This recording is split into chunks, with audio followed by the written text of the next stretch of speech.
Hi guys, कैसे हो आप सब। आपको एक क्विक अपडेट देनी है ओमिक्रॉन वायरस सिचुएशन की जो यूके में चल रही है।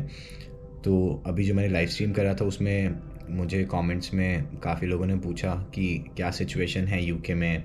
और मेरे को लगता है जो जनवरी इनटेक में स्टूडेंट्स आने वाले हैं वो इस चीज़ को लेके काफ़ी कंसर्न्ड होंगे, और जो लोग यहाँ पे ऑलरेडी हैं वो भी यूके से बाहर ट्रैवल करने का प्लान कर रहे थे किसी और यूरोपियन कंट्री में या फिर इंडिया वापस जाने का।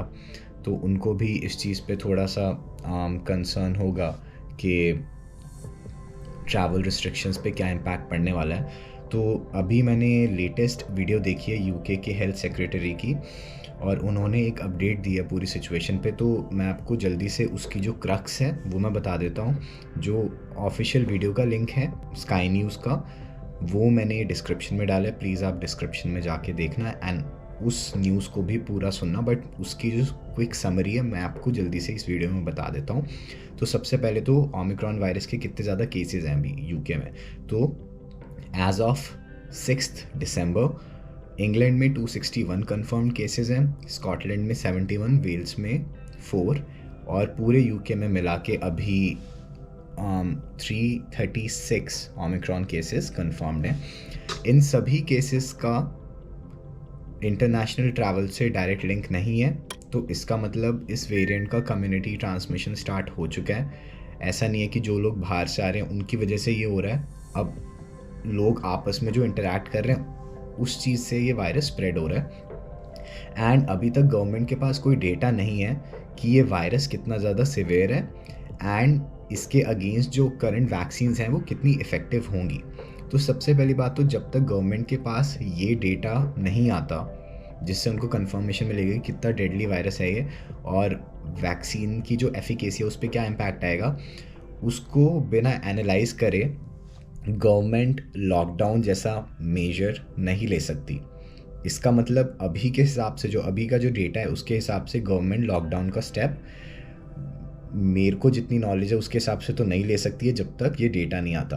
ठीक है, नेक्स्ट अपडेट ये है कि जो अभी तक यूके में जो ओमिक्रॉन वायरस के जो केसेस आए हैं वो उनके पास डेटा है कि जो नाइजीरिया से जिन्होंने ट्रैवल करा था उनके साथ लिंक है, और नाइजीरिया के जो ट्रैवलर्स हैं उनका लिंक है साउथ अफ्रीका से जहाँ पे बहुत ज़्यादा ओमिक्रॉन केसेस हैं। तो उस वजह से नाइजीरिया को रेड लिस्ट में डाल दिया है।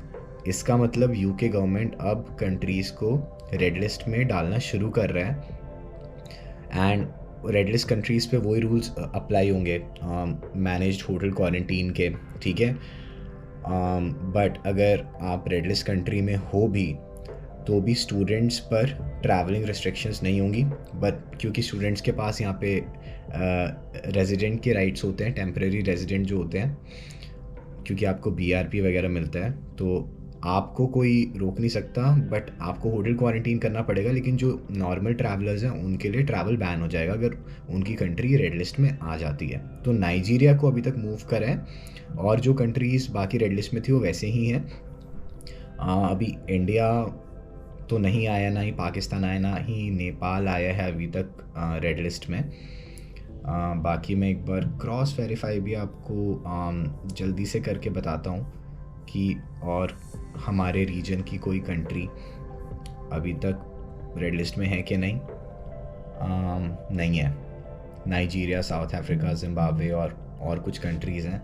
तो यही है अभी रेड लिस्ट में। इंडिया, पाकिस्तान, नेपाल, बांग्लादेश अभी तक रेड लिस्ट में नहीं है, बट अगर फ्यूचर में आता है तो रेड लिस्ट वाले रूल्स अप्लाई होंगे। तो मैंने एक लिंक शेयर करा है डिस्क्रिप्शन में जो कि ट्रैवल गाइडलाइंस का लिंक है। वो इंग्लैंड का लिंक है, बट उसमें आप जाओगे तो आपको स्कॉटलैंड, वेल्स और नॉर्दर्न आयरलैंड के भी लिंक मिलेंगे।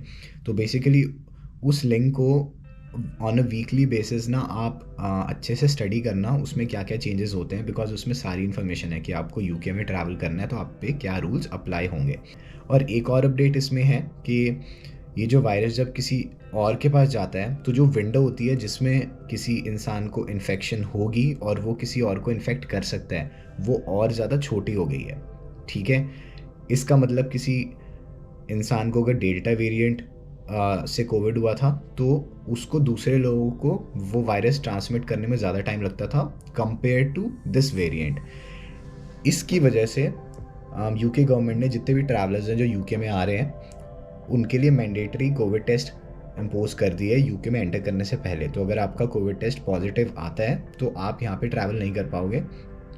आई बिलीव ये रूल कुछ कंट्रीज़ के लिए हटा दिया था, बट ये अब रूल सब कंट्रीज़ के लिए दोबारा से इंट्रोड्यूस कर दिया है। एंड आपको एक नेगेटिव रिपोर्ट चाहिए होगी कोविड टेस्ट की ट्रैवल करने के लिए। इसकी सारी डिटेल्स जो मैंने आपको लिंक बोला है, जो मैंने डिस्क्रिप्शन में बताया है, जो ट्रैवल गाइडलाइंस वाला लिंक है, उसमें सारी चीज़ें अच्छे से एक्सप्लेन करी। तो पूरा लिंक अच्छे से पढ़ना है, आपको खुद समझना है कि क्या रूल्स हैं, क्योंकि मैं एक एक रूल अभी समझाऊंगा तो वीडियो काफ़ी लंबी हो जाएगी। एंड एज 12 और उससे ऊपर के सभी लोगों को अपना कोविड टेस्ट कराना होगा। और एंड में जो हेल्थ सेक्रेटरी हैं उन्होंने ये कमेंट पास करा है कि ये जो मेजर्स हैं ये टेम्पररी मेजर्स हैं, क्योंकि अभी तक उन्हें इस वेरिएंट पर अच्छी अंडरस्टैंडिंग डेटा के हिसाब से नहीं मिली है। तो जब तक उनको पता नहीं चलता कि कितना डेडली वायरस है, इसका वैक्सीन पे क्या इम्पैक्ट होगा, तो वो बहुत कोई ड्रास्टिक स्टेप नहीं ले सकते लॉकडाउन जैसा।